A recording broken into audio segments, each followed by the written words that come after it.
আমি রাজাকার নই। আমাকে রাজাকার বলে যদি তাকে প্রমাণ করতে না পারে 10 কোটি টাকার মানহানি মামলা দায়ের করব। আমার এই বক্তব্য সারা দুনিয়া শুনেছে। পার্লামেন্টে আমার এই বক্তব্য রেকর্ড হয়ে আছে। সেদিন 3 শতাধিক পার্লামেন্ট মেম্বারের কেউ আমার চ্যালেঞ্জ গ্রহণ করেন নাই।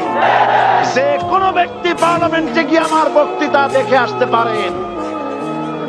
এরপরে 1997 সনের 7 অক্টোবর দৈনিক জনকণ্ঠ পত্রিকা যখন আমার বিরুদ্ধে লিখল, সেই পত্রিকায় সাঈদীর ওপেন চ্যালেঞ্জ 8ম পাতা 1997 7 অক্টোবর, এত বড় 2 কলামে হেডিং।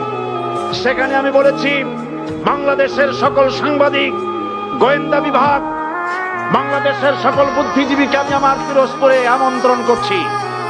আমার উপস্থিতিতে যদি কেউ প্রমাণ করতে পারে বাংলাদেশের স্বাধীনতা যুদ্ধের বিরুদ্ধে আমার কোনো ভূমিকা ছিল, সজ্ঞানে স্বেচ্ছায় জাতীয় সংসদের সদস্য পদ থেকে পদত্যাগ করব। 3 বছর পার হয়ে গেছে, আজ পর্যন্ত কেউ এই চ্যালেঞ্জের মোকাবেলা করে নাই। সুতরাং আমাকে যারা রাজাকার বলবে তারা পিতৃ পরিচয়হীন অবৈধ সন্তান। 1971 সনের, শোনো মুসলমানেরা, 1971 সনের কোন কাদা সাঈদীর গায়ে লাগে নাই।